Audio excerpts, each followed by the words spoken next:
l'épaisseur des revêtements varie généralement entre 7 et 10 cm. Et cette épaisseur, elle dépend de manière très étroite du passage des lots techniques, c'est-à-dire des conduites de plomberie et des gaines d'électricité. Donc si ces passages sont mal exécutés, ça va tout de suite influencer sur l'épaisseur des revêtements. Notamment au niveau des croisements. Quand on a le croisement de deux conduites par exemple, ces points singuliers, quand ils sont mal exécutés, ça va influencer sur l'épaisseur du revêtement, mais pas uniquement à cet endroit, mais ça va probablement influencer sur l'épaisseur du revêtement, sur tout l'étage par exemple, si on est dans un immeuble ou quelque chose comme ça. Parce qu'on est censé avoir, si on est censé avoir le même niveau. Le souci qui se pose, c'est que les fixations et les protections de ces gaines sont exécutées par exemple pour la plomberie par le plombier lui-même et pour l'électricité par l'électricien lui-même. L'idéal, ce serait de fixer ces gaines dans le sol avec les accessoires de fixation qui sont conçus pour ça, parce que c'est ça qui permet de minimiser un peu on va dire la hauteur de la chape nécessaire finalement pour que les gaines soient complètement immergées.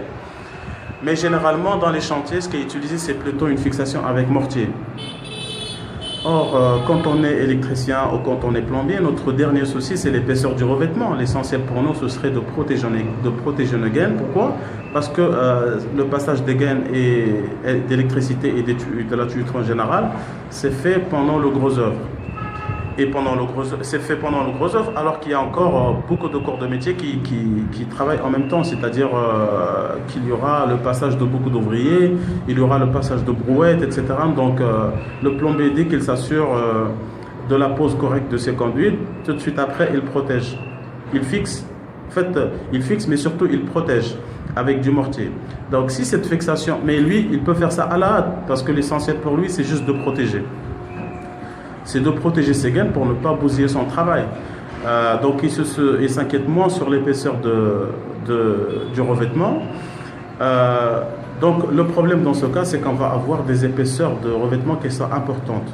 Si un croisement par exemple est mal exécuté, on risque facilement d'avoir 1 cm ou 2 cm de plus, uniquement parce que la fixation n'est pas bien exécutée. Comme je disais, l'idéal, ce serait de fixer les gaines avec les accessoires qui sont conçus pour ça. C'est ça qui permet d'optimiser un peu l'espace, qui permet d'optimiser l'épaisseur de la chape.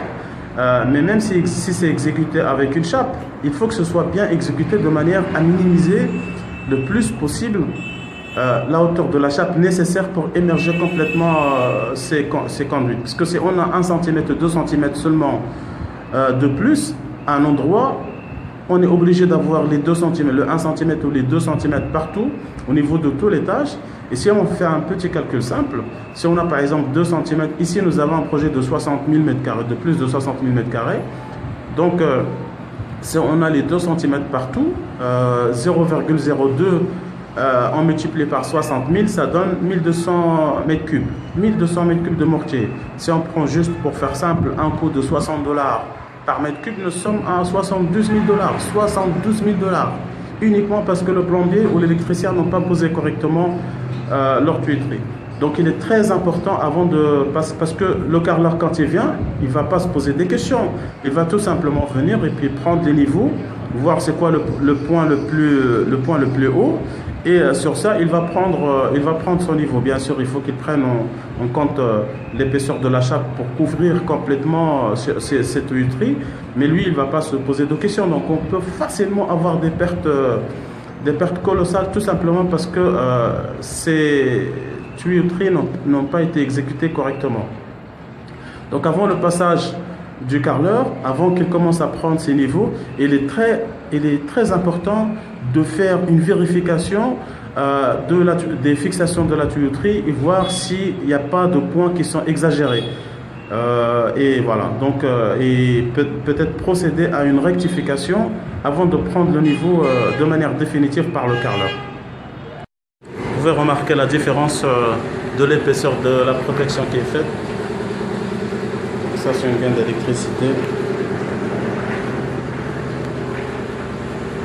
Ça, c'est des conduites d'alimentation.